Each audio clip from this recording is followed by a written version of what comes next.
Truckers and Traders Association na nagbabagsak ng mga gulay sa Urdaneta City, umaaray na sa mataas na presyo ng langis.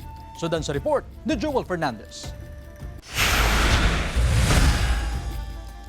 Umaaray na ang mga biyahero ng Highland Vegetables mula Benguet pababa ng Pangasinan sa taas ng presyo ng krudo. Hindi rin naman nila maitaas ang presyo ng kanilang panindang gulay dahil mas lalo silang mawawalan ng kita kapag walang bumili dahil sa taas ng presyo. Papatong mo yun sa gulay para ma-break even yung ano. Pero hindi naman kakayanin ng mamimili. Kaya ang mangyayari, babalik na lang sa'yo. Ikaw na magpapalugi.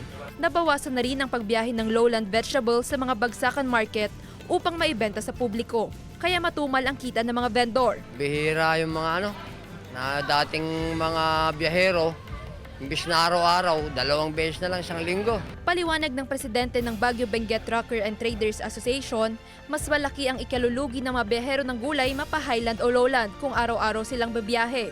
Yung diesel nila, mas mataas kaysa yung kukunin nilang gulay dito. Eh di huwag na silang bibiyahe. Kung malulugi sila ng 1,000, 2,000, ibibili na lang ng bigas. Huwag na silang magbiyahe. Sapat naman daw ang supply ng mga gulay. Sa katunayan, may mga lowland vegetable na bumaba ang presyo tulad ng talong na nagkakahalaga ng 15 pesos per kilo na dati ay 60 pesos. Ang okra ay nasa 40 to 45 pesos per kilo na ngayon, na dati ay 80 pesos. Ang siling labuyo at ampalaya ay nasa 50 pesos per kilo na ngayon, na dati ay 70 pesos. Kasama si Ron Taniedo, Joel Fernandez, One North Central Luzon.